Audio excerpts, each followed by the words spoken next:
അമ്മ മാതാവിനും തിരുക്കുമാരനും കോടാനുകോടി നന്ദി. എൻ്റെ പേര് രഞ്ജിത്ത്. ഞാൻ തിരുവനന്തപുരം ജില്ലയിലെ നെയ്യാറ്റിൻകര രൂപതയിൽ കണ്ണറവിള ഇടവകയിൽ നിന്ന് വരുന്നു. ഞാൻ ആദ്യമായി കൃപാസനത്തിലെത്തിയത് ജൂൺ മാസത്തിലായിരുന്നു. എൻ്റെ അച്ഛൻ ഉടമ്പടി എടുക്കാൻ വേണ്ടിയായിരുന്നു ഞാനിവിടെ വന്നിരുന്നത്. അച്ഛൻ്റെ കൂടെയാണ് ഇവിടെ വന്നത്. എന്നാൽ ആദ്യമായി കൃപാസനത്തിലെത്തിയപ്പോൾ എനിക്ക് ഇവിടെ വന്നപ്പോൾ ഒരു ചന്തയിൽ പോയി നിൽക്കുന്ന ഒരു അനുഭൂതിയാണ് എനിക്കുണ്ടായത്. കാരണം എനിക്ക് ഇതൊരു പള്ളിയായിട്ട് എനിക്കൊന്നും തോന്നിയിട്ടില്ല. കാരണം ഞാൻ 1 ഇയർ കൊണ്ട് ഞാൻ പള്ളിയുമായിട്ടുള്ള ഒരു വിശ്വാസത്തിൽ ഞാൻ നടന്നിട്ടില്ല. ഞാൻ പള്ളിയിൽ പോകത്തില്ലായിരുന്നു. പിന്നെ പള്ളിയിൽ ഒരു ആവശ്യത്തിലും ഞാൻ പോയിട്ടില്ല. ഞാൻ പിന്നെ ഇങ്ങോട്ട് വന്നത് ഞാൻ 2 വർഷമായി ജർമ്മൻ ലാംഗ്വേജ് പഠിക്കുകയായിരുന്നു. ജർമ്മൻ ലാംഗ്വേജ് പഠിച്ച് ഞാൻ B1 എക്സാം പാസ്സായി. പക്ഷേ എത്ര ശ്രമിച്ചിട്ടും എന്നെക്കൊണ്ട് B2 പാസ്സാകാൻ പറ്റുന്നില്ല. ഞാൻ അങ്ങനെയായിരുന്നു അച്ഛൻ്റെ കൂടെ ഇവിടെ വന്നേ. പപ്പ ഉടമ്പടി എടുത്തു, പക്ഷെ ഞാൻ എടുത്തില്ല. ഞാൻ എടുക്കാണ്ട് ഞാൻ വീട്ടിലേക്ക് പോയി അന്ന് രാത്രി തന്നെ അച്ഛൻ്റെ കൂടെ ഇരുന്ന് ഞാൻ പ്രാർത്ഥിക്കുകയായിരുന്നു. പ്രാർത്ഥിച്ചുകൊണ്ടിരുന്ന ഇടയ്ക്ക് എൻ്റെ മനസ്സിലിങ്ങനെ കാണുക, മാതാവ് എൻ്റെ വീട്ടിൽ നിന്ന് ഇങ്ങനെ ഇറങ്ങിപ്പോകുന്നതായിട്ട്. ഞാൻ തൊട്ടടുത്ത മാസം തന്നെ ഞാൻ എക്സാമിന് ഡേറ്റ് എടുത്തിട്ടുണ്ട്. കോയമ്പത്തൂരായിരുന്നു ഞാൻ എക്സാമിന് ഡേറ്റ് എടുത്തിരുന്നത്.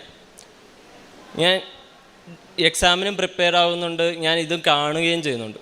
ഞാൻ അപ്പോൾ തന്നെ എനിക്ക് വളരെ ടെൻഷനായി. മാതാവേ, എൻ്റെ കൂടെ നീ ഇല്ലല്ലോ, ഞാൻ എങ്ങനെ നിന്നെ എൻ്റെ വീട്ടിലേക്ക് തിരിച്ചു കൊണ്ടുവരുമെന്നുള്ള ടെൻഷൻ എൻ്റെ മനസ്സിൽ തന്നെ ഉണ്ടായി. ഞാനങ്ങനെ രാത്രി എൻ്റെ പ്രാർത്ഥനാ സമയത്ത് ഞാൻ മാതാവിനോട് കൂടുതലായിരുന്നു പ്രാർത്ഥിച്ചു.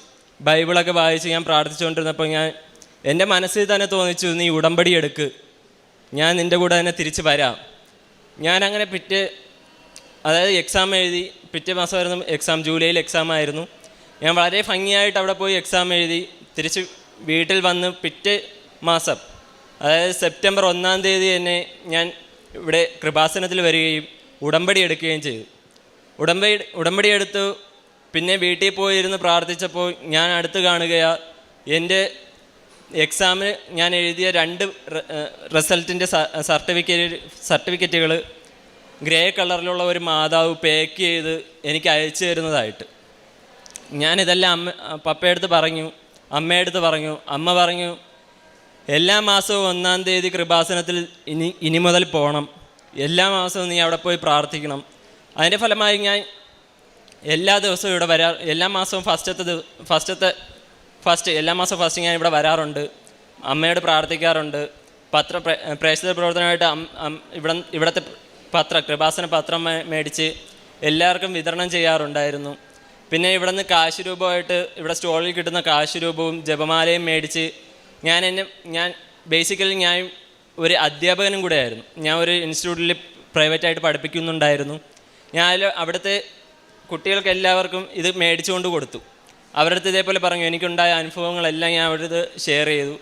പിന്നെ എൻ്റെ റിസൾട്ട് വന്നപ്പോൾ എനിക്ക് 2 വിഷയം എനിക്കതിൽ കിട്ടിയായിരുന്നു. പിന്നെ എനിക്കൊരു മോഡ്യൂൾ എനിക്ക് വീണ്ടും പെൻഡിങ്ങിൽ കിടക്കുക. ഞാനിങ്ങനെ പ്രാർത്ഥിച്ചുകൊണ്ടിരുന്നു, അമ്മേ മാതാവേ, ഒരു ഡേറ്റ് എങ്ങനെയെങ്കിലും എനിക്ക് എടുത്തു തരണമേ എന്ന്. ഞാനിങ്ങനെ പ്രാർത്ഥിച്ചുകൊണ്ടിരുന്നപ്പോൾ കുറേ ഏജൻസിമാരെ ഞാൻ ഇതേപോലെ സമീപിച്ചിട്ടുണ്ടായിരുന്നു. അവരെല്ലാം പറയുന്ന നല്ലൊരു ഹ്യൂജ് എമൗണ്ടാണ്. എൻ്റെ കൈവശം ഒരു എമൗണ്ടും ഇല്ലായിരുന്നു. അങ്ങനെ ഞാൻ പ്രാർത്ഥിച്ചുകൊണ്ടിരുന്നു, മാതാവേ, ഇത്രയും ബൾക്ക് എമൗണ്ട് എൻ്റെ ഇല്ല, എനിക്കൊരു ഡേറ്റ് എങ്ങനെയെങ്കിലും അമ്മ മാതാവ് എടുത്തു തരണമെന്ന്. ഞാനങ്ങനെ ഒരു ദിവസം ഇങ്ങനെ ചുമ്മാ ഔട്ടിങ്ങിന് പോകുന്ന സമയത്ത് ഞാനിങ്ങനെ ഗോവിത്തയുടെ സൈറ്റിൽ കയറി നോക്കിയപ്പോൾ കൊൽക്കട്ടയിൽ എനിക്ക് വേണ്ടി ഒറ്റ സ്ലോട്ട് ഓപ്പണായി കിടന്നു. ഞാൻ അതിന് ഓൺ ദ സ്പോട്ട് തന്നെ ഞാൻ ബ്ലോക്ക് ചെയ്തു. ആ എക്സാമിന് എനിക്ക് 5000 രൂപ മാത്രമേ എനിക്ക് എക്സാം ഫീ ആയിട്ട് വന്നിട്ടുള്ളൂ. പിന്നെ പോകുന്നതെല്ലാം ഞാൻ ഫ്ലൈറ്റിലായിരുന്നു. അളിയൻ തന്നെ എനിക്ക് ടിക്കറ്റെല്ലാം എടുത്തു തന്നു. ഞാൻ പോയി എക്സാം എഴുതാൻ വേണ്ടി ഹാളിൽ കയറിയപ്പോൾ എൻ്റെ പാസ്പോർട്ട് എനിക്ക് കൈവശം ഇല്ലായിരുന്നു. പാസ്പോർട്ട് ഉണ്ടെങ്കിൽ മാത്രമേ എന്നെ എക്സാം എഴുതാൻ അനുവദിക്കത്തുള്ളൂ. പിന്നെ എൻ്റെ കയ്യിൽ കാശ് രൂപവും മാത്രമേ ഉണ്ടായിരുന്നുള്ളൂ. അവിടുത്തെ മാനേജറിനെ പോയി കാണാൻ പറഞ്ഞു. ഞാൻ പോയി കണ്ടു. അവരുടെ അടുത്ത് സംസാരിച്ചപ്പോൾ അവർ പറഞ്ഞു, പാസ്പോർട്ടിൻ്റെ കോപ്പി പോലും കാണിച്ച് എന്നെ പരീക്ഷയ്ക്ക് അനുവദിക്കത്തില്ല, എന്തെങ്കിലും ഒരു ഡോക്യുമെൻറ്റ്സ് കാണിക്കണം. അപ്പോൾ എൻ്റെ അടുത്തെൻ്റെ കയ്യിലുണ്ടായിരുന്ന എൻ്റെ ID കാർഡാണ്. ID കാർഡിലും എൻ്റെ ഫുൾ നെയിം അല്ല. അപ്പോൾ അവർ പറഞ്ഞു, എക്സാം എഴുതാൻ പറ്റത്തില്ല, ഇത്രയും ഇത്രയും എക്സ്പെൻസായിട്ട് ഞാൻ അവിടെ പോയതാണ്, പക്ഷേ എനിക്ക് എക്സാം എഴുതാൻ പറ്റിയില്ല. ഞാൻ അവിടെ ഇരുന്ന് തന്നെ മാതാവിനോട് പ്രാർത്ഥിച്ചു, അമ്മേ മാതാവേ, നീയാണ് എനിക്ക് ഈ ഡേറ്റ് തന്നത്, നീ തന്നെ എനിക്ക് ഈ എക്സാം എഴുതി തരണം, എന്നെ പാസ്സാക്കുകയും വേണമെന്ന്. ഞാൻ അങ്ങനെ പ്രാർത്ഥിച്ചിട്ട് അവരുടെ അടുത്ത് പോയി ഞാൻ ഇതേപോലെ കാര്യം പറഞ്ഞു, എൻ്റെ ഈ ഒരു ഐ ഡി പ്രൂഫേ ഉള്ളൂ. അപ്പോൾ അവരെൻ്റെ അടുത്ത് പറഞ്ഞു, നിനക്ക് ഈ ഐ ഡി പ്രൂഫ് വെച്ച് നിനക്ക് പരീക്ഷ എഴുതാം, പക്ഷേ നിൻ്റെ പേര് കൺവെർട്ട് ചെയ്യണം, അതിന് 2500 രൂപ നീ അടയ്ക്കണമെന്ന്. ഞാനങ്ങനെ ആ എമൗണ്ട് അവിടെ അടച്ചു, പരീക്ഷ എഴുതി. പരീക്ഷ എഴുതുന്നതിന് തൊട്ട് മുന്നേ, അതായത് ഞാൻ ഇവിടെ നിന്ന് പോകുന്നതിന് മുന്നേ വരെ ഞാൻ എക്സാമിന് പ്രിപ്പയർഡ് അല്ലായിരുന്നു. കാരണം ഞാൻ ഇൻസ്റ്റിറ്റ്യൂട്ടിൽ പഠിപ്പിക്കുന്നുണ്ടായിരുന്നു, എനിക്ക് വളരെ സമയം കിട്ടിയിട്ടില്ലായിരുന്നു ഈ എക്സാമിനോട്ട് പ്രിപ്പയർ ആവാൻ വേണ്ടി. ഞാൻ അങ്ങനെ മാതാവിനോട് പ്രത്യക്ഷീകരണ പ്രാർത്ഥന സമയത്ത് ഞാനിങ്ങനെ മാതാവിനോട് പറഞ്ഞു, മാതാവേ, പരീക്ഷയ്ക്ക് ഞാൻ പോകുമ്പോൾ അവിടെ ചോദിക്കുന്ന ക്വസ്റ്റ്യനും എനിക്ക് മുൻകൂട്ടിയായി പറഞ്ഞു തരണമായിരുന്നു. ഞാൻ ആ സമയത്ത് എൻ്റെ മനസ്സിൽ എൻ്റെ ചെവിയുടെ ബാക്കിലായിട്ട് വന്നിരുന്ന് മാതാവ് തന്നെയാണ് എൻ്റെ അടുത്ത് പറഞ്ഞു തന്ന ഒരു 2 ടോപ്പിക്ക്. ആ 2 ടോപ്പിക്ക് മാത്രമേ ഞാൻ പഠിച്ചിട്ട് പോയിട്ടുള്ളൂ. ഞാൻ എങ്ങനെയാണെന്നറിയത്തില്ല, ക്വസ്റ്റ്യൻ പേപ്പർ കിട്ടിയപ്പോൾ എനിക്ക് ആ ഒരു ടോപ്പിക്ക് മാത്രമേ അതിനകത്തുള്ളൂ. ഞാനത് നല്ല വൃത്തിയായി അവിടെ പ്രസൻറ്റ് ചെയ്തു. റിസൾട്ട് വന്നപ്പോൾ ആ റിസൾട്ട് വന്നതും മാതാവ് ഇങ്ങനെ പാക്ക് ചെയ്ത് അയച്ചു തരുന്ന ആ റിസൾട്ട്, ആ സർട്ടിഫിക്കറ്റ് പാക്ക് ചെയ്ത് അയക്കുന്നതായിട്ട് എനിക്ക് ദർശനം ഉണ്ടായി. അങ്ങനെ ഞാൻ എക്സാമും പാസ്സായി.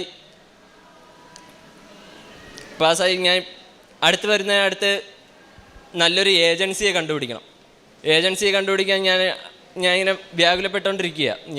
ഏജൻസി കൊള്ളായിരിക്കും, എങ്ങനെ പോകണം, എനിക്കൊരു ഐഡിയ ഇല്ലായിരുന്നു.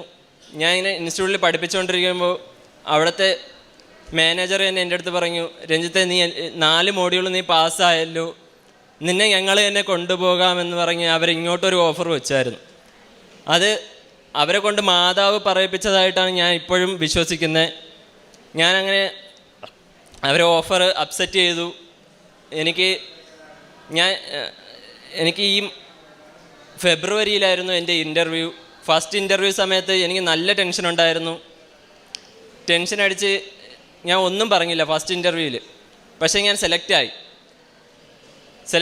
പിന്നെ ലാസ്റ്റ് ഫൈനൽ ഇൻ്റർവ്യൂ സമയത്ത് ഞാൻ എൻ്റെ നാവിൽ തന്നെ ഉടമ്പടി ഉപ്പും നെറ്റിയിൽ ഉടമ്പടി തൈലവും വെച്ച് പ്രാർത്ഥിച്ചതിന് ശേഷം മാതാവിൻ്റെ കാശുരൂപം കയ്യിൽ പിടിച്ച ലാസ്റ്റ് ഇൻ്റർവ്യൂവിൽ ഞാൻ കയറി.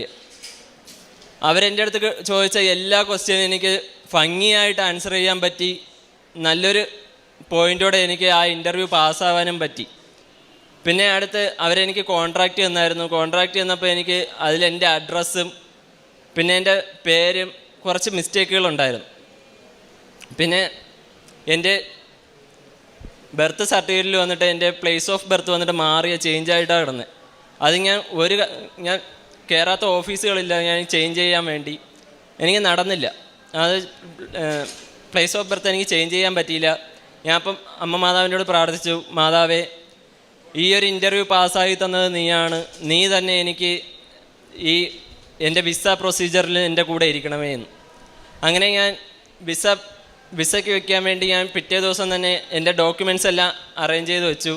അതിൻ്റെ പുറത്ത് ഞാൻ എൻ്റെ ഉടമ്പടി ഉപ്പും കാശുരൂപവും തൈലവും വെച്ച് ഇങ്ങനെ കുരിശ് വരച്ചതിന് ശേഷം ഞാൻ കൊണ്ടുപോയി സബ്മിറ്റ് ചെയ്തു. എനിക്കവിടെ ഭംഗിയായിട്ട് എൻ്റെ ഡോക്യുമെൻറ്റ്സ് എല്ലാം സബ്മിറ്റ് ചെയ്യാൻ പറ്റി. പിന്നെ ഞാൻ തിരിച്ച് റിട്ടേൺ വീട്ടിൽ വന്നിട്ട് ഞാൻ ഇങ്ങനെ പ്രാർത്ഥിച്ചുകൊണ്ടിരിക്കുക, മാതാവേ, 14-ാം തീയതിക്ക് മുന്നേ, അതായത് എനിക്ക് മാർച്ച് 6-ാം തീയതിയായിരുന്നു എൻ്റെ VFS അപ്പോയിൻമെൻറ്റ്.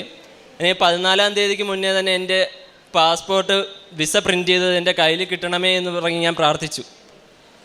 ദൈവാനുഗ്രഹം കൊണ്ട് എൻ്റെ വിസ 14-ാം തീയതി തന്നെ എനിക്ക് കൊറിയർ ചെയ്തെന്ന് എനിക്ക് മെസ്സേജ് വന്നായിരുന്നു. പക്ഷേ എനിക്ക് അത് ഒരു ഉറപ്പുമില്ലായിരുന്നു. കാരണം എനിക്ക് അറിഞ്ഞുകൂടാത്ത ഒരു കൊറിയർ ഓഫീസിൽ നിന്നായിരുന്നു അത് മെസ്സേജ് വന്നത്. ഞാൻ അതുകൊണ്ട് വലിയ കാര്യമൊന്നും വച്ചില്ല. പിന്നെ 15-ാം തീയതി എനിക്കവിടെ കൊറിയർ ഓഫീസിൽ നിന്ന് കോള് വന്നു, ഇതേപോലെ വിസ വന്നിട്ടുണ്ട്, കളക്ട് ചെയ്യാൻ വരാൻ പറ്റുമോ എന്ന് ചോദിച്ചു. ഞാൻ എൻ്റെ ഉടമ്പടി കാശുരൂപവും പിടിച്ച് വിസ കളക്ട് ചെയ്യാൻ പോയി. ഞാൻ വിസ കളക്ട് ചെയ്തു വീട്ടിൽ വന്ന് പ്രത്യക്ഷീകരണ പ്രാർത്ഥനയും ചൊല്ലി അതിനെ ഞാൻ ഓപ്പൺ ചെയ്തു നോക്കിയപ്പോൾ വെറും ബ്ലാങ്ക് സ്പേസ് ആയിരുന്നു എനിക്ക് പാസ്പോർട്ടിൽ കണ്ടേ. അപ്പോൾ ഞാൻ വീണ്ടും പേടിച്ചു. അത് അമ്മേ മാതാവേ, എനിക്ക് ഇതിന് വേണോ നീ എനിക്ക് ഇത്രയും ദൂരെ എന്നിട്ട് ഓട്ടിച്ചേ. ഞാൻ വീണ്ടും പ്രാർത്ഥിച്ചിട്ട് പാസ്പോർട്ടിൻ്റെ ബാക്കി പേജസുകളും കൂടെ ഓപ്പൺ ചെയ്ത് നോക്കിയപ്പോൾ അതിൻ്റെ തൊട്ടടുത്ത പേജിൽ തന്നെ എൻ്റെ വിസ അടിച്ച് വച്ചിരിക്കുന്നതായിട്ട് എനിക്ക് കാണാൻ കഴിഞ്ഞു. പിന്നെ എൻ്റെ കൂടെയുള്ള എല്ലാ പിള്ളേർക്കും നല്ല വെയിറ്റ് ചെയ്തിട്ടായിരുന്നു വിസ വന്നത്. അവർക്ക് 2 ആഴ്ച പിടിച്ചപ്പോൾ എനിക്ക് ഒരാഴ്ച കൊണ്ട് തന്നെ എനിക്ക് വിസ എൻ്റെ കയ്യിൽ കിട്ടി. പിന്നെ അവരെല്ലാവരും അവർക്ക് 15-ാം തീയതി തൊട്ട് വിസ ഉണ്ടായിരുന്നു. എന്നാൽ എനിക്ക് ഏപ്രിൽ 1-ാം തീയതി തൊട്ടേ വിസ ഉള്ളൂ. അത് മാതാവായിട്ട് തന്നെ എന്നെ ഡിലേ ആക്കിയതെന്ന് എനിക്ക് പൂർണ്ണ ഉറപ്പുണ്ട്. കാരണം എനിക്കിവിടെ സാക്ഷ്യം പറയാൻ വേണ്ടി ഞാൻ സെക്കൻഡ് ഡേയാണ് വരുന്നത്. ഫസ്റ്റ് ഡേ വന്നപ്പോൾ എനിക്ക് പറയാൻ പറ്റില്ല. കഴിഞ്ഞ ബുധനാഴ്ച ഞാൻ വന്നിട്ടും എനിക്കിവിടെ സാക്ഷ്യം പറയാൻ പറ്റിയില്ല. ഇന്നായിരുന്നു സാക്ഷ്യം പറയാൻ വേണ്ടി എന്നെ മാതാവ് അനുവദിച്ചത്. കാരണം എനിക്ക് ഫ്ലൈറ്റ് ടിക്കറ്റ് ഞാൻ അന്ന് ബുധനാഴ്ച വന്നപ്പോൾ എടുത്തിട്ടില്ലായിരുന്നു. എന്നിട്ട് ഞാൻ സിസ്റ്ററിൻ്റെ അടുത്ത് ഞാൻ ഇവിടെ പറഞ്ഞായിരുന്നു, സിസ്റ്ററെ ഫ്ലൈറ്റ് ടിക്കറ്റ് അല്ലേ, ഞാൻ ഇവിടെ പോയി സാക്ഷ്യം പറഞ്ഞിട്ട് പൊക്കോട്ടെ, ഫ്ലൈറ്റ് ടിക്കറ്റ് കിട്ടുമല്ലോ, എളുപ്പത്തിൽ നമുക്ക് എടുക്കാവുന്ന ഒരു കാര്യമാണല്ലോ എന്ന് ഞാൻ പറഞ്ഞിട്ട് മാതാവ് സിസ്റ്ററിൻ്റെ അടുത്ത് പറഞ്ഞത്. അപ്പോൾ ഈ സിസ്റ്റർ എൻ്റെ അടുത്ത് ചോദിച്ചായിരുന്നു, ഇന്ന് നീ പറയുന്നുണ്ടോ അതോ ഫ്ലൈറ്റ് ടിക്കറ്റ് എടുത്തിട്ട് നീ പറയുന്നുണ്ടോ എന്ന്. അപ്പോൾ 2-3 വട്ടം സിസ്റ്റർ ഇങ്ങനെ ചോദിക്കുന്നതുകൊണ്ട് ഞാൻ പറയും, വേണ്ട സിസ്റ്ററെ, ഞാൻ ഇനി ഫ്ലൈറ്റ് ടിക്കറ്റ് എടുത്തതിന് ശേഷം പറയാം, അതായിരിക്കും ഉചിതമെന്ന് പറയും. കാരണം എൻ്റെ കയ്യിൽ 60,000 രൂപ മാത്രമേ ഉണ്ടായിരുന്നുള്ളൂ ഫ്ലൈറ്റ് ടിക്കറ്റ് എടുക്കാൻ വേണ്ടിയിട്ട്. ഞാൻ വീട്ടിൽ പോയി ഫ്ലൈറ്റ് ടിക്കറ്റിന് സൈറ്റുകളിലെല്ലാം കയറി നോക്കുക. എല്ലാ സൈറ്റിലും കാണിക്കുന്ന എല്ലാം 1 ലാഖിന് പോവും. ഞാൻ ഇങ്ങനെ മാതാവിനോട് പ്രാർത്ഥിച്ചു, മാതാവേ വിസ അടിച്ച് തന്നത് നീയാണല്ലോ,